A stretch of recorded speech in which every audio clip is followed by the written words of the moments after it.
is no financial security in our country, especially anymore. But that will change under our pro-family profile. When you just take a look, it's pro-family, it's pro-child, it's pro-worker. These are the people we have to take care of, and this is what I'm going to be outlining tonight. Before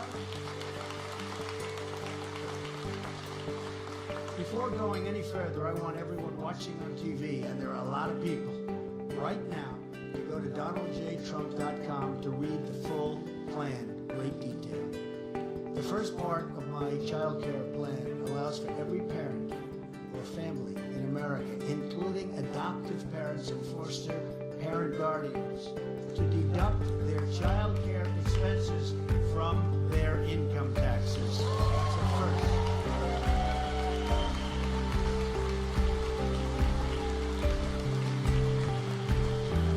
see the women who I just met in the front row are very happy about that. They will fully be able to deduct the average cost of child care for their state from birth through the age of 13. Because of the way the benefit is capped and structured, our plan will bring relief to working and middle-class families. The deduction also applies to elder care, capped at $5,000 deduction per year, $5,000 deduction.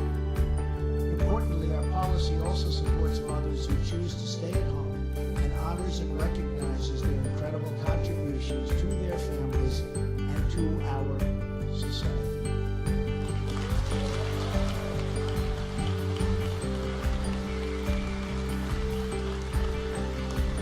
Families with a stay-at-home parent will be able to fully deduct the average cost of child care from their taxes.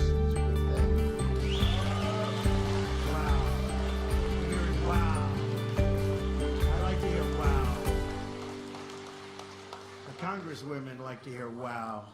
Makes your life a lot easier, right?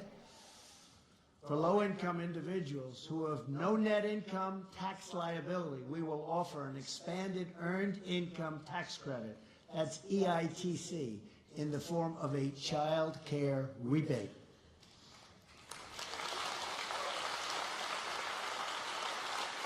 Working parents can get an expanded EITC benefit that equals up to half of their total payroll tax, a major relief for low-income parents. Low-income parents have it tougher than anybody.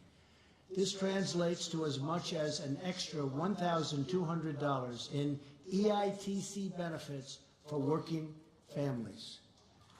Next,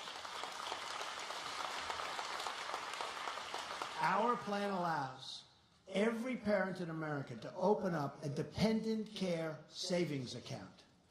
Families can contribute up to $2,000 a year to these accounts, completely tax-free.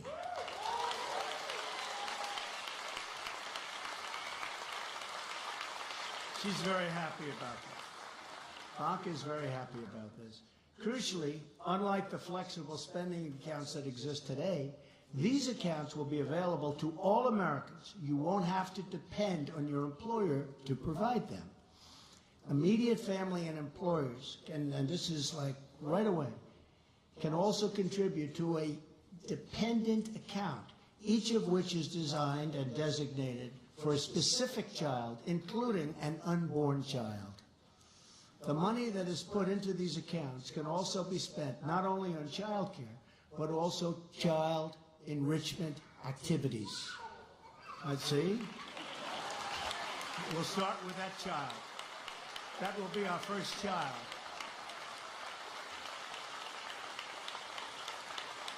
That's cute. Additionally, the funds in these accounts do not expire at the end of the year. They don't revert to employers or to the Treasury. Instead, the funds roll over so that while only $2,000 can be contributed each year, unspent sums can accumulate and create substantial savings, tremendous savings, actually. These savings can be used by parents to help give their kids school choice and will thus contribute to the school choice reforms I outlined last week.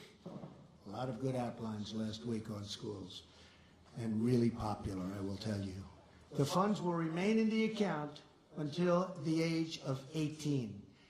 Whatever still remains at that time can be used to help offset the cost of higher education for your child.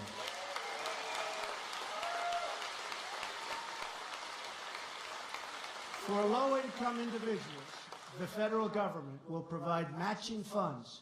If parents contribute $1,000, the federal government will provide a $500 match. To help low-income families reach these targets and save money, we will put a box on federal income tax forms allowing these parents to have their earned income tax credit funds directly deposited into their dependent care savings accounts. Pretty simple. These dependent care savings accounts can also be set up to provide care for elderly dependents, of which we have many. Many. Our plan also includes much-needed regulatory reform to incentivize private sector solutions. The new funds offered by our plan will create a new market for innovative child care solutions. But to make sure these solutions are available, especially in low-income and rural communities, we must reduce regulations that favor large institutional care facilities. You know what I'm talking about. It's called special interests, got them there. We will allow the states to make the decisions that are right for them. In this era of sharing economy, we want parents to be able to access lower-cost, competitive, and innovative solutions at the click of a button, including services like nanny sharing. Our plan would also cover care provided by relatives and grandparents. Our plan includes incentives for more employers to offer on-site child care as well. We want the employers to get involved. Now they'll start getting involved big league, right?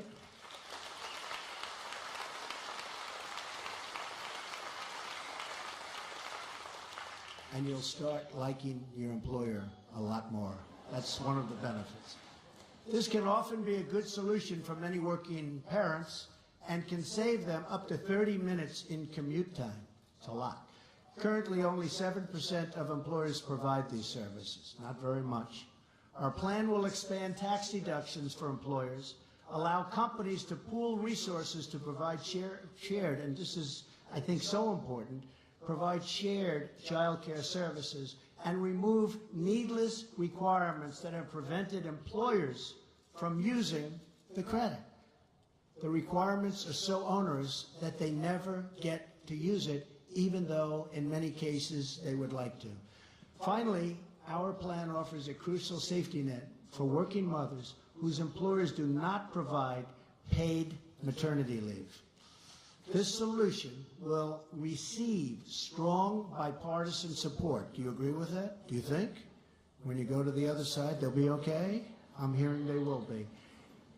We'll get them to be okay, right? And we'll be completely self-financing. I think you will. You'll have bipartisan support.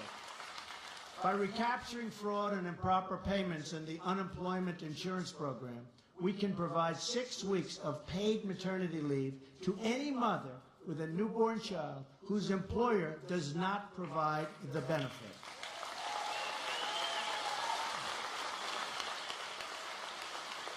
This maternity leave will be paid straight out of the unemployment insurance fund. And again, the safety net will be completely paid for through savings within the program.